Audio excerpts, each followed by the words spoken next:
All right, good afternoon and welcome to Sports Talk right here on the family station, Love 101 FM. Today is September 6th, and we are just 6 days away from the Athletic Championships that will kick off in Tokyo, Japan. And we'll talk later in the show about the team and maybe, a little expectation from our team. But yeah, so, and of course, football is on. We had our first match in the final round of the World Cup qualifiers, the Reggae Boys. We'll talk a little bit about that as well.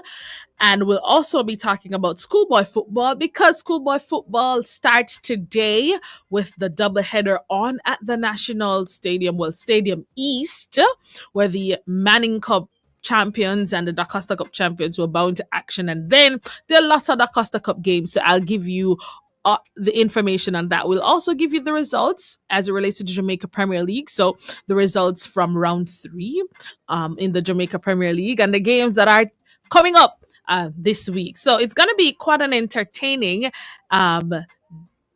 afternoon on Sports Talk. And then we are going to speak about some Special Olympics as well. So you want to stick and stay for today's fantastic show. We're going to kick off as usual with what's going on in the Jamaica Premier League. But before we go to the Premier League, I do believe I have some results for you as it relates to the English Premier League. Now, of course, we know the English Premier League would be on break for this week because it's the international break. It's the first international break of the season as there is World Cup qualification going on. All right, so we'll go back to the games. All right, so let's go back from the games on Sunday that will close out. That would have been round 3 in the English Premier League. So Brighton, they would have defeated Manchester United 2-1. Liverpool would have beaten Arsenal 1-0. And then Crystal Palace would have been 3-0 winners over Aston Villa. So quick looking at the standings, Liverpool, they lead with 3 from 3 on 9 points. Chelsea, they're in second, having won 2 and drawn 1. Arsenal, they're in third, having won 2 and lost 1. And Tottenham, they're in fourth, having won 2 and lost 1. And then down at the bottom, yet to get off to a start is Wolves. Wolves, they've played 3 matches so far. They haven't been able to win any. And then Aston Villa, they're in 19th place. They have drawn 1, lost 2. And then there's Fulham in 18th place. They have drawn 2 and lost 1. Of course, the Premier League resumes action on September 13, which is next week, Saturday. And of course, we'll continue to keep you posted on the results from the English Premier League. But now we go to the Jamaica Premier League.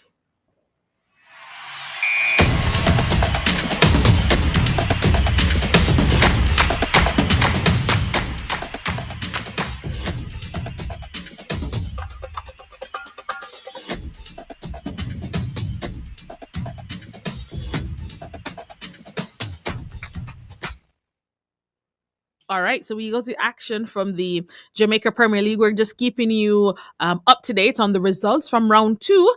So I'll go this way. Dunby Holding, they defeated Spanish Town, who ended on 10 men, 1-0. Chapelton Maroons, they were 2-0 winners over Harbourview. Racing United, off to a fantastic start this season. They were 2-1 winners over Waterhouse, who also ended that game with 10 men.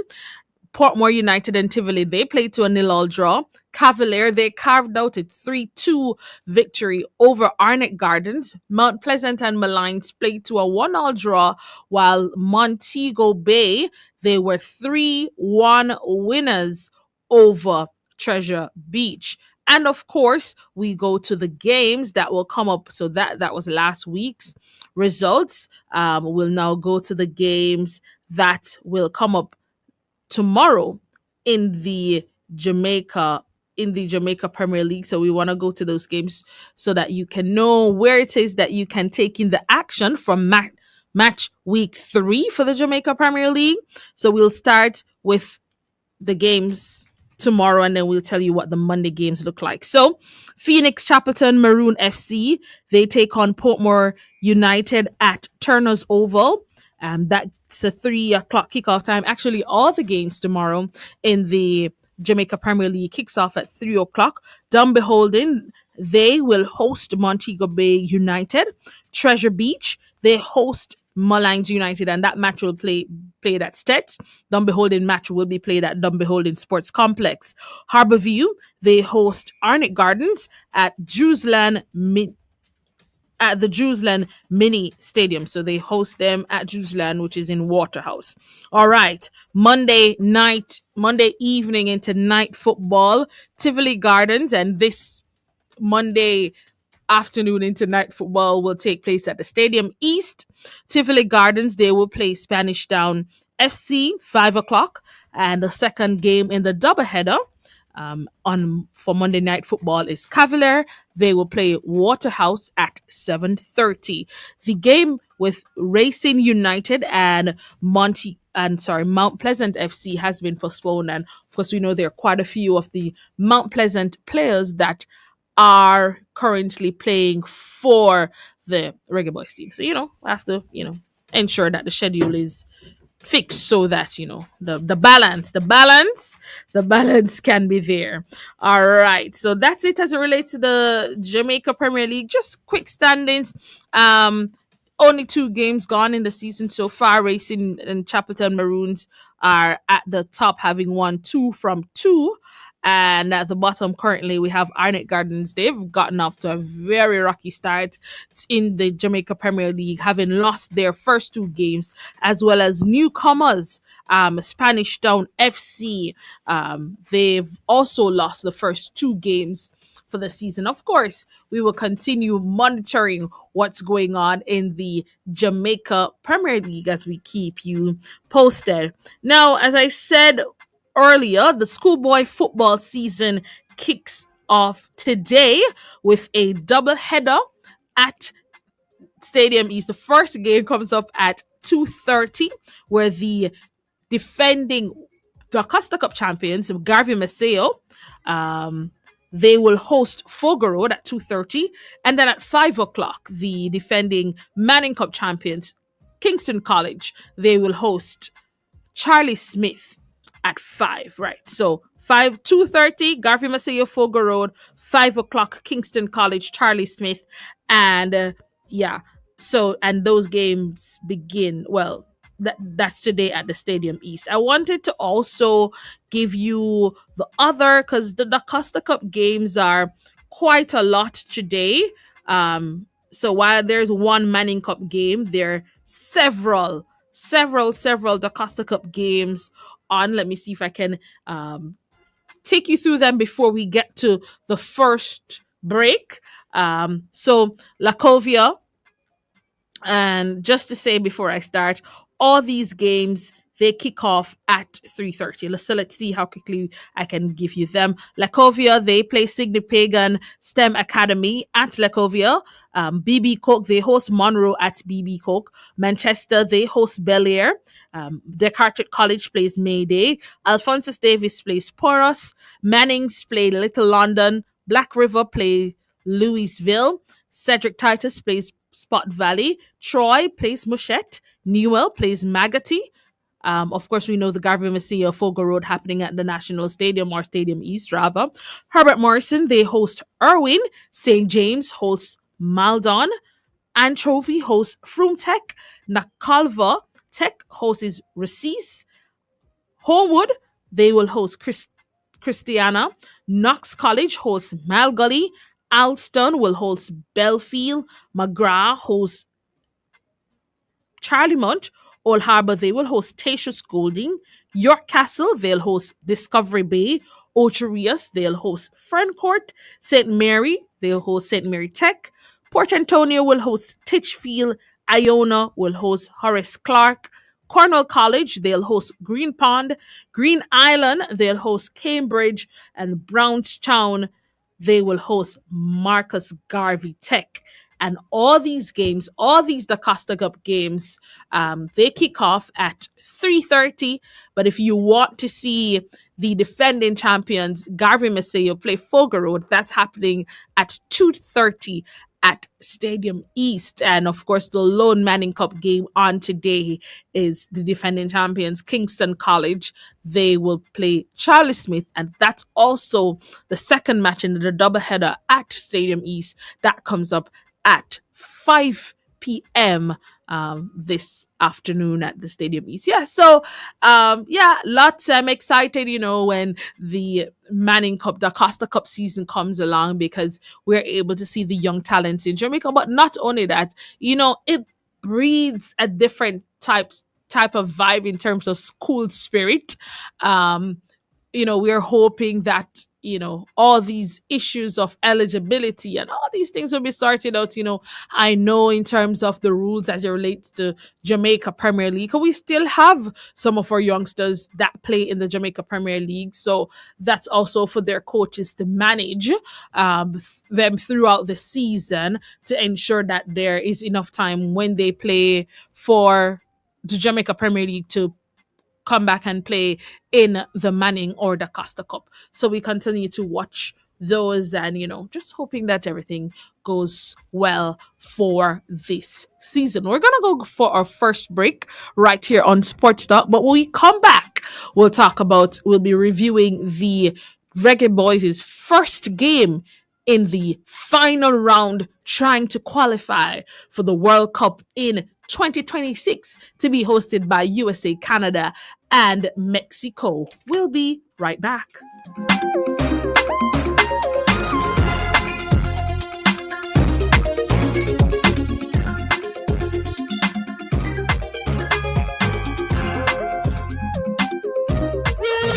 Remix the summer with Digicel. 100 lucky winners win $100,000 each, plus surprises all summer. To enter, buy a SIM, 7-day plan or higher. Switch to Digicel. Be an active postpaid or Digicel Plus customer, or receive US $15 or more from abroad.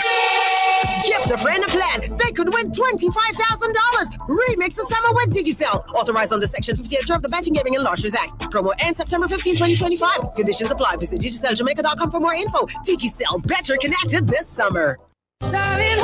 Nothing beats the Love 101 September Bonanza. That's 15% off any advertising package. That's more savings, more spots, and more reach for your business. But don't wait. This offer ends September 30. Call us now at 876-968-9596-7 or email sales&marketing@love101.org.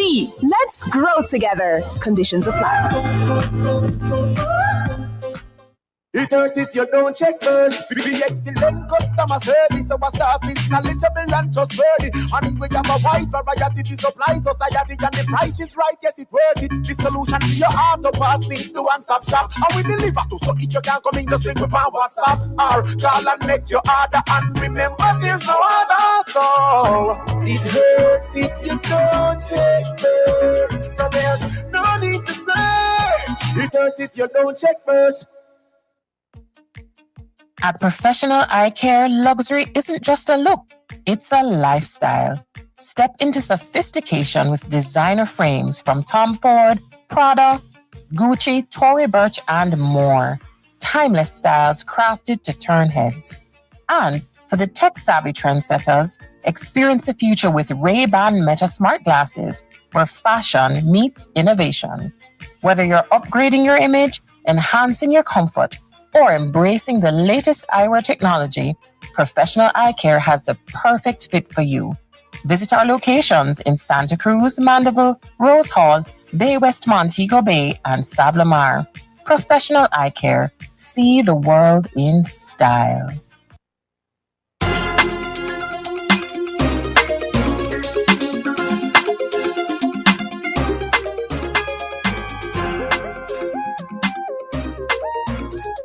All right, welcome back to Sports Talk right here on the family station, Love 101 FM. Before the break, we were talking about football, local football. Now we're going to talk about local football, but at a different level, as Jamaica aims to qualify for the FIFA World Cup 2026. We had our first game in the final round of games yesterday. And of course, I have with me two gentlemen who are going to discuss the game. And I didn't get a score prediction from them last week, but we're going lucky in them on a score prediction for Tuesday, right? Gentlemen, Tajay, Eddie, good afternoon.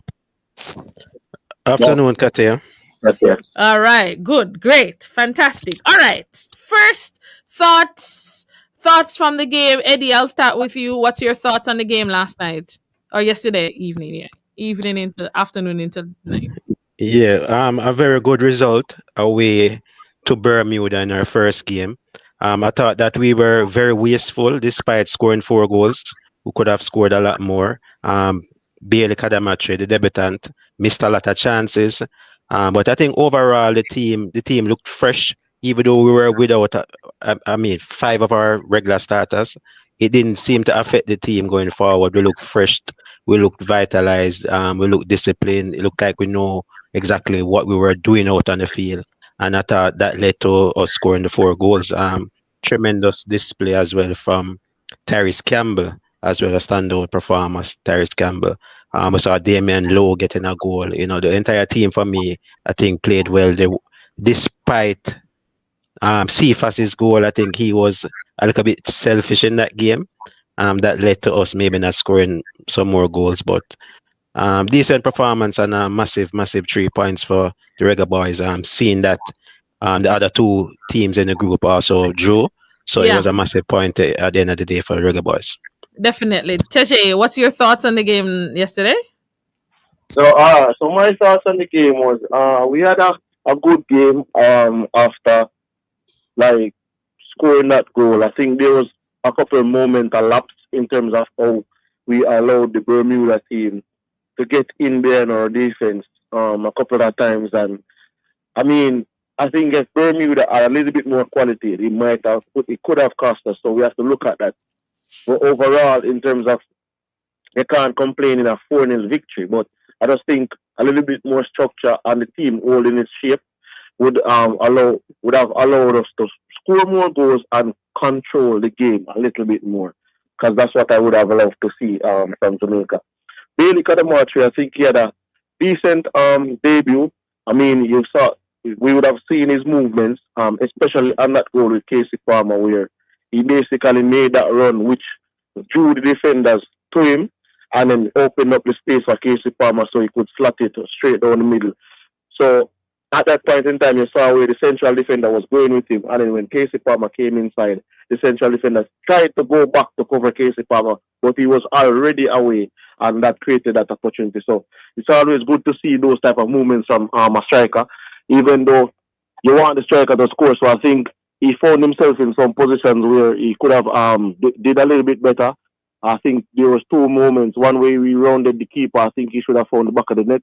And another one where we dragged back on the top. And even though the box was crowded, it was similar to the Damian Lowe opportunity, where I think he should have found the back of the net for that one as well.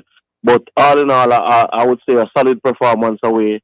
The Bermuda team seems to me, from the game that they were playing and watching the game with Curacao and Trinidad, Bermuda look like the team that a lot of the other teams will be targeting for 3 points. So, I mean, 3 points, 4 goals, no goals against. That is a great result for me. Yeah, we're talking about Bailey Kadamatari. But who you said, Eddie, let me go again. Who was your standout performer for the game yesterday? I thought Bailey had a good game despite not scoring. Tyrese Campbell and also Damian Lowe at the back. Yeah. You spoke, Eddie, to the team looking energized. I don't know. Maybe they're hearing our conversations. Somehow these conversations are getting to the team, because the team did look, I don't know. There was a difference. I don't know. The team just they just look like and I mean, yes, we did have chances that we wasted, I believe, too. But the team really looked fresh yesterday. It's almost like I was like, so where was this team in the Gold Cup, you know? But it seems to me that the message about this being serious, us taking every game serious and putting 100% behind these games have somehow gotten through to the team. So I don't know if that's the work of the new technical advisor to the coaching staff. Tell me in terms of the starting 11 though, Eddie, based on what was available, you were okay with the starting 11 that Coach McLaren went with yesterday? Yes, yes, to some extent. The team obviously we were missing five of our regular starters, so he didn't really have much to pick from. I think he still went with experience along with youth. It was surprising for me that Bailey Kadamatrick got the start.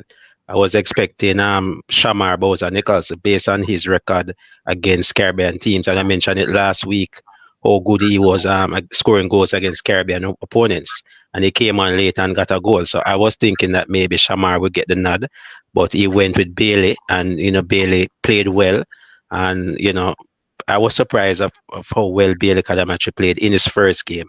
So I thought the coach got it right, the starting 11. All right, Tajay, what's your feedback on the starting 11 yesterday? Given the players that the coach has at his disposal, I heard Eddie mention without five of our starters. When I look at some of the players that are out, I see Blake, Amari Bell, Blake Bell, Bobby Reed, Ethan Pinnock, Leon Bailey not here. When I calculate it, Demari Gray, it's about seven Latin, but here it's about seven players who I think would have started. And that says a lot because seven out of a starting 11 is virtually saying that the team that is out there is basically our B team. Because so for me, when I look at that aspect of it and the complement of players that the coach had at his disposal in that game, the best that's the best starting 11 that he could have deployed. I mean, Kadamachi would have gotten his debut, and I think Tyrese Campbell he played I think in the Unity Cup, but it's so in terms of World Cup qualifier you would have two new persons who were getting their debut. But overall, I think it was the best squad that the best 11 that the coach could have fielded at the time, as there were more players that are having been match fit and playing games. Shamar Nicholson haven't really been that much fit, but you can see that he's coming back into shape. So I know the coach couldn't have gone with him in terms of starting him. Were you guys surprised to see Mikel Antonio on the roster in terms of the card? You started with me or Eddie? Yeah, you can go ahead, Taji. All right, so for me, I wasn't surprised because every time I heard information coming out that the camp, Kathya, there was some discrepancies. If you notice, Ian Frey is not listed, and if you notice, I think Duncan wasn't on the match card as well. So there's always a scenario where you found it found us to it was leading towards Antonio being in this match day squad. So I wasn't really surprised given the information that I kept hearing coming up to the game, leading up to the game. Eddie, what about you? Yeah, I totally agree with Rajay. I think, based on the personnel that were present, I think Mikel Antonio would always get a spot on the bench. My feelings already about him being in the squad, but again, circumstances, he has to be on the bench. And I saw him, showing some leadership quality during the game, talking to the players at halftime and at the end of the game. So I think he earned his spot on the bench this game. Yeah. All right, let's look ahead now because it's 1 out of 6. We have the 3 points. We have a +4. Now let's look at 2 out of 6 because we're now at Tuesday game against Trinidad and Tobago. But did any of you gentlemen get a chance to watch the Curacao Trinidad game? Yeah, I watched the Curacao Trinidad game after the Jamaica game. I think it was at 7. And from what I saw, Kathya, Trinidad and Curacao, they both, I won't disrespect the opponents, but like when I look at what they were doing and what they had to offer, I think of the two, I think Curacao seems to be a little bit more the issue if Jamaica should have a difficult proposition. Okay. But what I saw from Trinidad, I don't think they should be able to trouble us all that bad. But remember the rivalry. So every time Jamaica plays Trinidad, the games are always going to be tight. It's always going to be close. Yeah, but from what I've seen, I have increased confidence in us taking that 3 points, especially at home against Trinidad and Tobago. Yeah. Eddie, your thoughts? Looking forward to the game if you didn't get to see the game, but looking forward to the game on Tuesday. Yeah, I didn't get to catch that game, but by all reports, I saw that Trinidad, they must have been extremely disappointed not to get the 3 points at home in that game. They would have written that game down for maybe 3 points. So I know that they'll be coming to the National Stadium, wanting to get the 3 points against Jamaica. So it will be difficult, but I still back our chances in getting the 3 points. You have a score line that you're looking at, Eddie, for Tuesday? Maybe a 2-0 Jamaica. 2-0 Jamaica. Tashi, what about you? I'm thinking it's going to be tight. I don't really want them to score, but I say 3-1 Jamaica. You say 3-1. But here's the thing, though, Kathya. I think Trinidad last night, though, they should have won the game against Curacao. As Eddie pointed out, when I watched the game, Trinidad got their chances, and they were peppering Curacao a lot in terms of they had about 7 shots on target against Curacao. So they were attacking Curacao a lot. They had the better of the chances, but for some reason, they never found a way to get that goal. And I think it bodes well for us because if we take 6 points right here, that would mean Trinidad has had gone 2 games, only a point. Yeah. And based on how Bermuda was playing, even though we took 4 points to 3 points on them and scored 4 goals on them, I still see where they could cause some problem and create an upset. So Tuesday when we were playing them, possibly it could be we will be like 5 points clear of the teams in the group, or 4 points clear. Well, which would bode well going into the October window. Yeah, we're definitely hoping so. Gentlemen, thank you so much. I'll see you both on Tuesday. And of course, we'll continue our conversation next week, Saturday, as we continue to review these Reggae Boys trying to get to the FIFA World Cup 2026. Have a good one, gentlemen. All right, thank you. All right, you too. All right. That's Tajay and Eddie from Eddie Vision TV speaking about the Jamaica Reggae Boys. We've now completed game 1 of 6, trying to head to the FIFA World Cup 2026. Jamaica 3 points, having won over Bermuda 4-0 yesterday in Bermuda. The game on Tuesday will be against our arch rivals, I have to call them that, Trinidad and Tobago, will be at the National Stadium. So let's come out and support our Reggae Boys, be that 12th, 13th, 14th, 15th man in the stadium for them. And I'm looking forward to seeing all of you at the National Stadium. We're going to go to our second break right here on Sports Talk. When we come back, we have an exciting guest that we'll be speaking with. We'll be right back.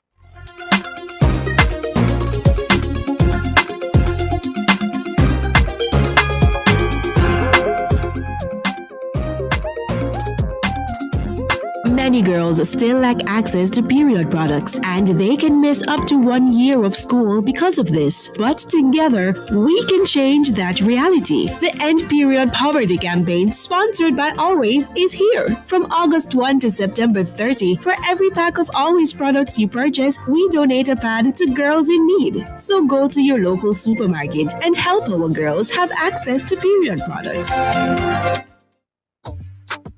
Okay, where are the campus eyes?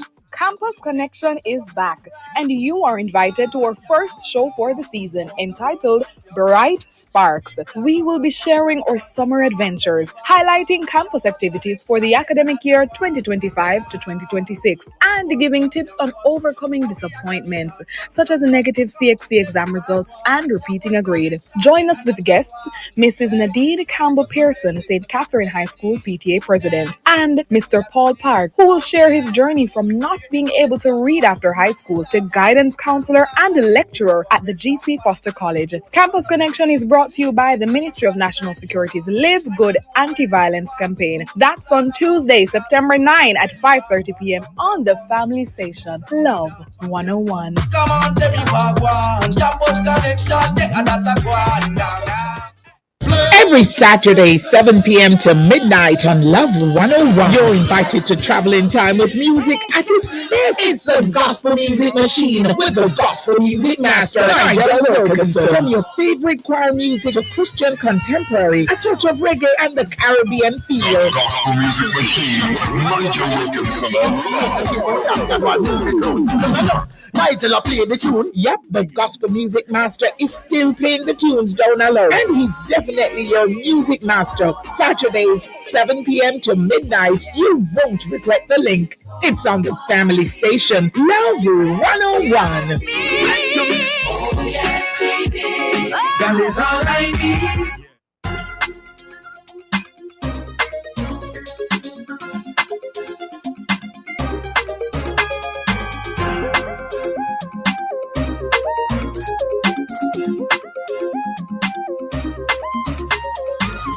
All right, welcome back to Sports Talk right here on the Family Station, Love 101. We are now joined by a special guest. Let me just do this first. Yeah, man, so the people can see me on Facebook and on YouTube, of which we are live. But we are now joined by the, let me make sure that I get all of her information right. She is the project manager for the Jamaica Paralympic Association, and she's also the liaison for the America's Paralympic Committee. She is Tamara Fiani Green. Tamara, good afternoon. Hi, good afternoon. How are you? I am not bad. How are you? I'm all right. All right, great. So happy to have you on today. And we are talking about the Jamaica Paralympic Association, right? So let's get things, because I don't think I've ever spoken about the Paralympic Association on since hosting the Sports Talk. So you want to tell me a little bit about Jamaica Paralympic Association what its mission is? Sure. So the Jamaica Paralympic Association is the variant of the Jamaica Olympic Association that deals with athletes that have physical disabilities. We refer to them as para-athletes. It's also, the president of the association is also Mr. Christopher Samuda. So he has an appreciation of managing and navigating both associations. We've done well for a very long time. It's a very old association. It has gotten quiet, and one of our missions of late is to help to grow the para-athlete pool that we have, and to continue to support those athletes that we have and the new ones coming in to go and compete in Paralympics, World Games, World Championships, etc.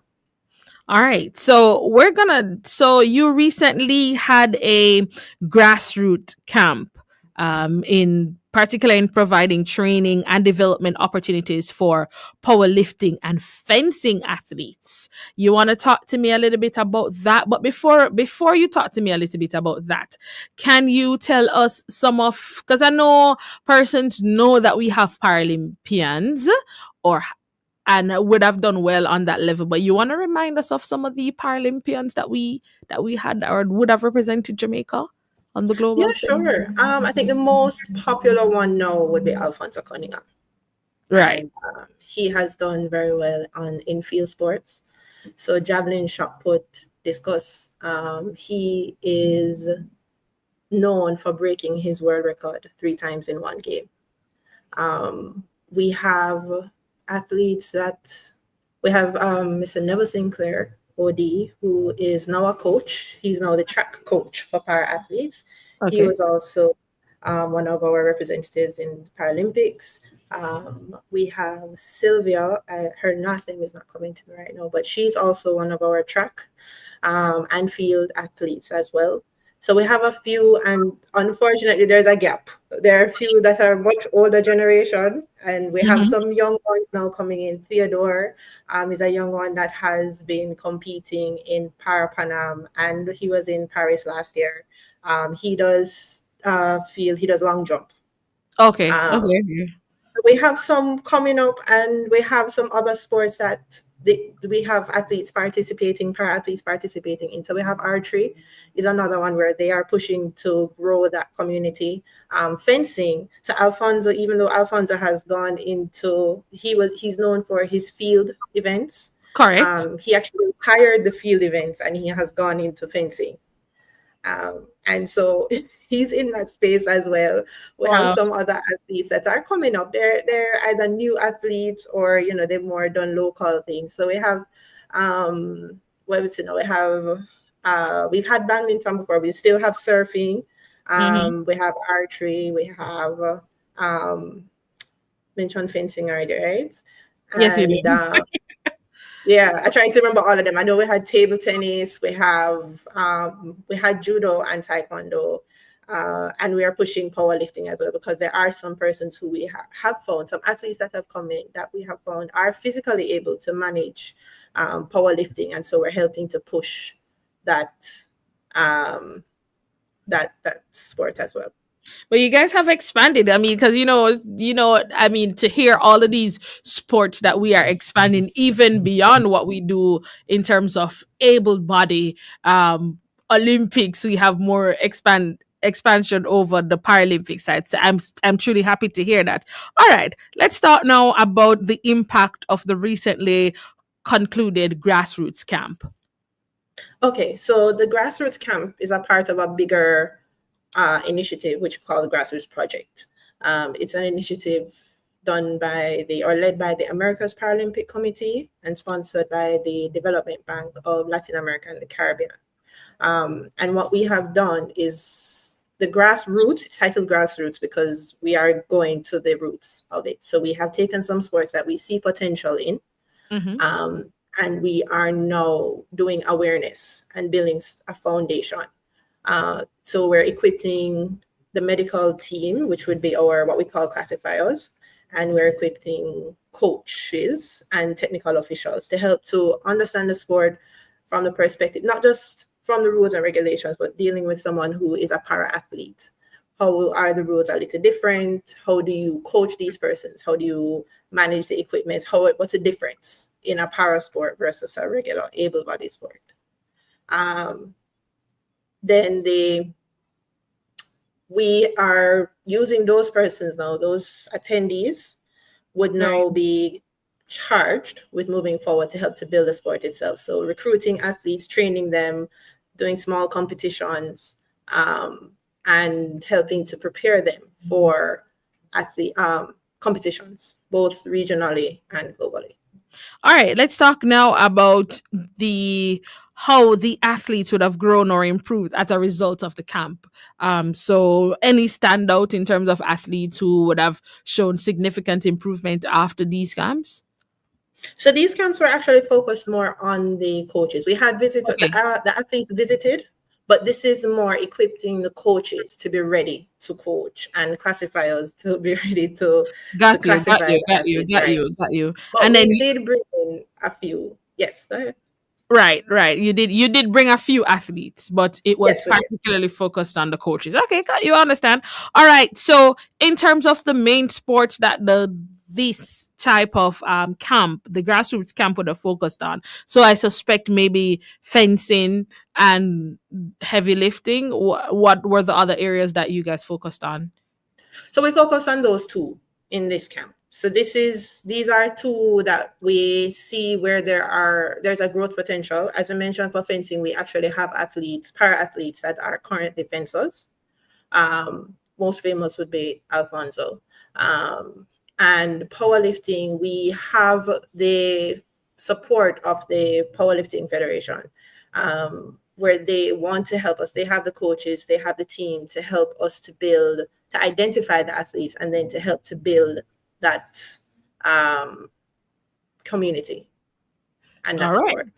Okay, great. So the Jamaica Paralympic Association, I know you guys have a unique 2-day event coming up, socialization conference, and then Paralympic Sports Festival.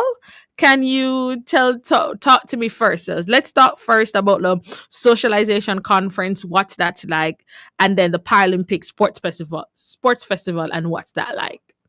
Okay, all right. So the socialization conference is a conference being hosted really by the Jamaica Paralympic Association, but it is going to be the activities and stuff. This is in partnership with the America's Paralympic Committee. So what will happen is that the America's Paralympic Committee and the Development Bank of Latin America and the Caribbean, otherwise called CAF, they want to take the findings of the project. So that would be the findings of the camp and findings of 2 additional activities that took part in this larger grassroots project, and share that with the association, the Ministry of Sports, other athletic federations, other bodies within Jamaica that impact the growth and development of parasports within the country. So they will speak to us about what we did in the project earlier this year, which would be the review of the policies, the existing policies within the country, right. And trying to identify if there are any gaps that are not addressing inclusive sports. So being able to cater to para athletes. And then the second activity that we did was to do an assessment of our local infrastructure. So we visited quite a few of our sports facilities across Kingston and Montego Bay. And so we did sports facilities and we did hotels. We took a look at public transportation as well. So getting an idea of how our para athletes are able to go to training on a day-to-day basis. Their daily life type of thing, how they get around type of thing. Okay. And then we looked at the hotels as well, just to say if we are hosting, because we want to host. So if we are going to host it, do we have the facilities and the facilities? Yes. So that socialization conference is a private event, but it is to discuss the findings at that level. So all those parties involved, all those parties impacted. We actually reached out to Ministry of Tourism as well, and they had also expressed the interest to participate. So it's getting them involved in the conversation to say that this is an opportunity for us to expand our sports tourism. Here are the things that we need to fix. All right, we're speaking to Tamara Fiani Green from the Jamaica Paralympic Association. We're going to go to our final break right here on Sports Talk. Tamara is going to stay with us because we have some more talk. We have some more discussion to talk in terms of Jamaica Paralympic Association. But stay with us. We'll be right back.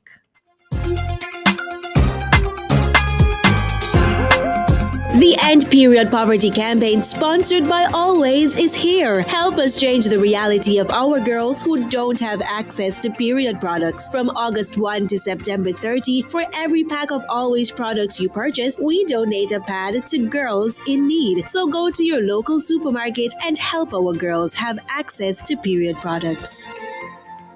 Jamaica, get ready to move on Caribbean Wellness Day. Join the Ministry of Health and Wellness on Saturday, September 13, 2025 at Hope Zoo for the Caribbean Wellness Day 3K Fun Run Walk and Wellness Village. Warm-up starts 6:30 a.m. Then the Big Run Walk Extravaganza starts at 7 a.m. sharp. Admission free. The first 500 participants get a Jamaica Moves t-shirt. Register for the Fun Run and Walk. Registration closes September 8. Sign up now at moh.gov.jm/corporate wellness. Get your free health checkup and sample healthy snacks at our Wellness Village while watching the thrilling obstacle course challenge among our corporate wellness challengers, plus a special race for seniors, influencers, and even the kids. It's Caribbean Wellness Day 2025. Let's move together for a healthier Jamaica.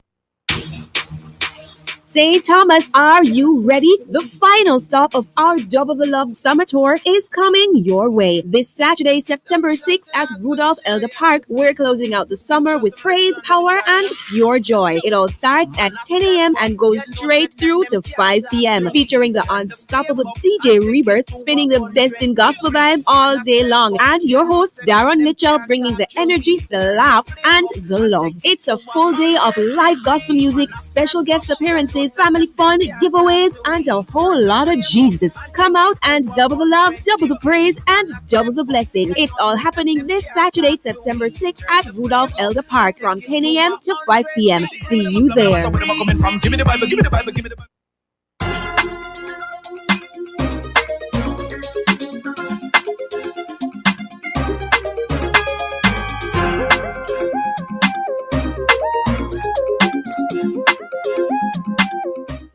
All right, good afternoon and welcome back to Sports Talk right here on the family station of 101 FM. We're talking about Paralympic or the Jamaica Paralympic Association. And still with me is Tamara Fiani Green. And she was just telling us about the socialization conference, but now we're going to go into the Paralympic Sports Festival. Right, thanks. Thanks again. So the Para Sports Festival, it's an opportunity for us to showcase what we have available. So the sports I mentioned, fencing, powerlifting, track field, archery. We are going to be putting them on display. So they're not competitions. They will just be demonstrations. So it's awareness that we really want to push. Mm-hmm. We're pushing awareness for the sports. All right, good for the Paralympians. But how can it is that because you said the socialization conference was private, is the Paralympic Sports Festival, is that something that is accessible to the public?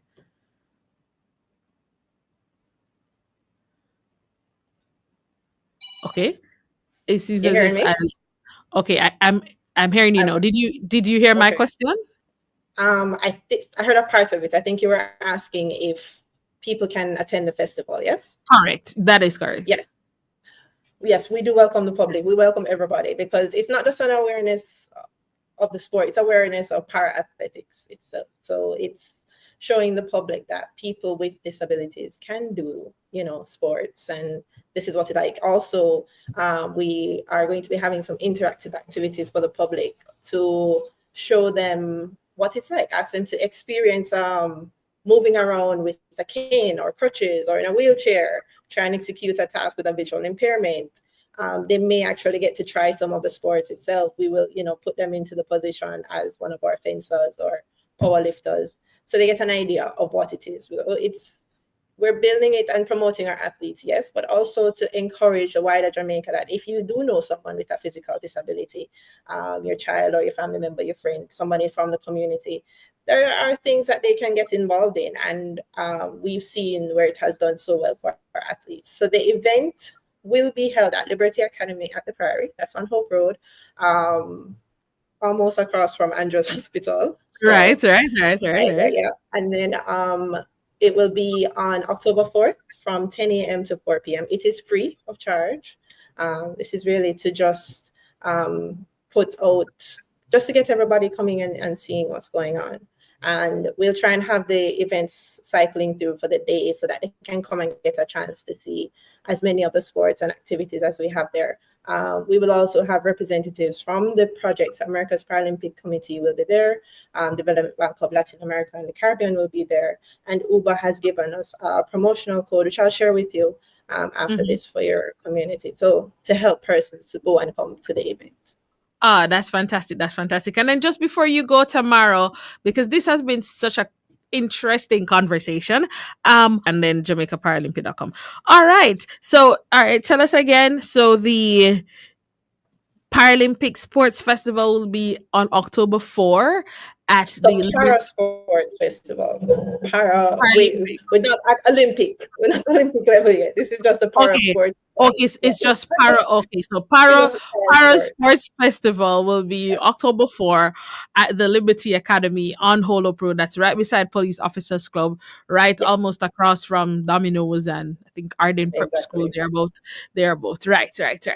And of course, they'll be there from 10 till 4, and you can go see how it is that our Paralympians or our para athletes, these new events that they're introducing, powerlifting and fencing. I mean, I want to come and see because I want to see. I mean, I've only seen fencing. No, I've only seen fencing, obviously, on the TV. I've never actually seeing it live. So, I mean, that has already sparked my own interest. Right. So, all right, Well, I'll tell you Tamara. as well, when you come, Uh-huh. there are some of the able-bodied athletes will actually be competing with our para athletes. So it's Ah, something to see. And as I said, we may get the opportunity to, within safety, of course, have some of the public, participate in the activities. You will also see not just for our coaches and technical officials, but for persons who have medical backgrounds or physiotherapists or doctors, they will actually get to see what classification looks like. So that's being able to assess an athlete or a person with a disability to right. determine what category or What sport category they they'd fall in? could participate Ah, in, right? So I it's get you. education. We want it to be fun and engaging to the public as well. All right, that sounds quite fantastic. This is we're speaking Tamara. Thank you, Tamara Fiani Green, So um, from the Jamaica Paralympic Association. Tamara, thank you so much for joining, and I'm hoping that I can pass through on October 4, and continue to share the information so I can share with my listeners. yes, I will send you the Uber link as well, the Uber promotional code as well. So Okay, all right, great, great. All right, thanks, Tamara. Have a good one. you too. Bye bye. All right, great, great. Just spoke with Tamara Fiani Green from the Jamaica Paralympic Association, the Para Sports Festival coming up on October 4 at Liberty Academy, and they go from 10 to 4, and you be able to see powerlifting and fencing and some very interesting things that, yeah, have already, piqued my interest. All right, within a few minutes we have left on the show, coming up later this week, actually starting September 13, which is Saturday, and it's going to be this Saturday evening, right? Because it starts 6 o'clock, 6 o'clock Saturday evening. It starts the race walk final, but the World Athletics Championships World Championships in Tokyo, Japan, kicks off on Saturday, September 13. Of course, next week we'll be able to look, just a deeper into in terms of what's gonna come up and all of that. But I mean, the team was named by the J3s, and that's really what I wanted to share with you. I don't think I got a chance to share the team when the team was released, so I wanted to go through and share. I've seen some of the athletes giving their what you call it, try on haul. I want to call it haul, their gear haul. I've seen some of our athletes. One that stands out to me right now is Nayoka Cludis. She would have done her gear haul, shared her gear haul on TikTok, which I think it's so interesting because it is always good to see the athletes and seeing them outside of when we see them on the TV on the track, but getting to interact with them on social media is very, very important. Okay. Right. Very, very, very, very, very important in terms of what goes on there. But yeah, so sharing now the team with you that will take part at the Athletics World Championship coming up in Tokyo, Japan. So I'm gonna share the team with you, and that's how we're gonna close out our show next week. We'll be able to look at next next week we'll be able to look at the events coming up. I can tell you from now, from the schedule that I have, the discus qualification women that will start really the track and field segment, because of course we always start with the race walk events. So the race walk will start, those will start at like 6 o'clock Jamaica time, and then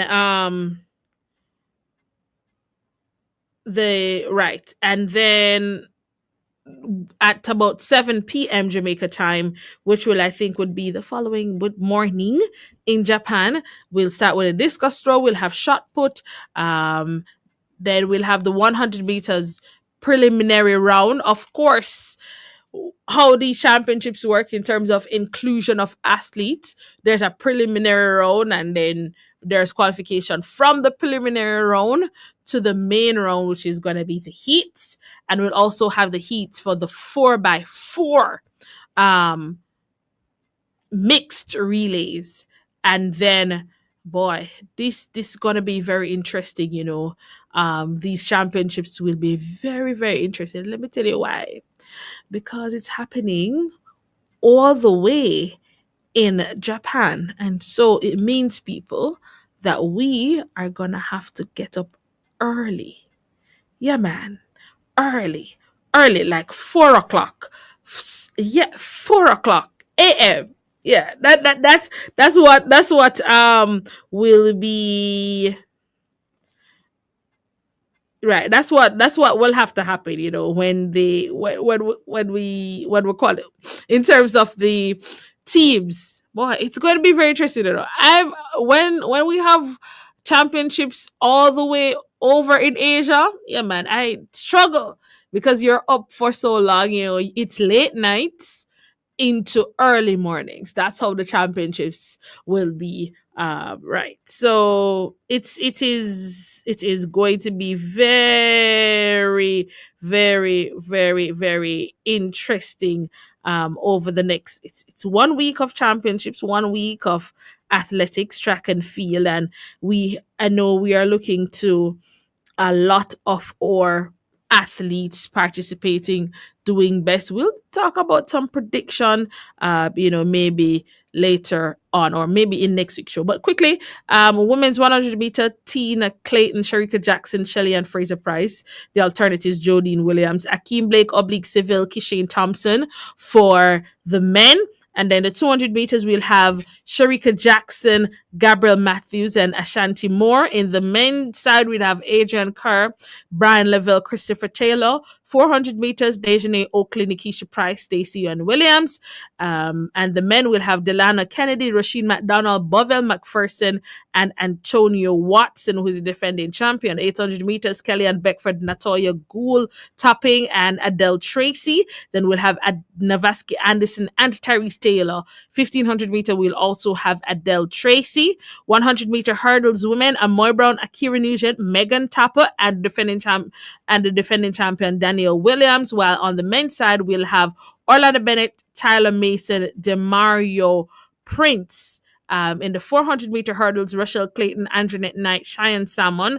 And for the men, we'll have Russian Clark, Malik James King, and Asani Wilson. But that's all we have time left in Sports Talk. So we'll give you the remainder of the team as we look forward next week to the World Athletic Championship that will come up later in the evening next week. So we have enough time to talk about the events and the athletes that will be participating on day one of championship. This has been Sports Talk. We do this every Saturday between the hours of 1 to 2 p.m. right here on the family station, Love 101 FM. You are now encouraged to listen to the program Heralds of Hope, brought to you by the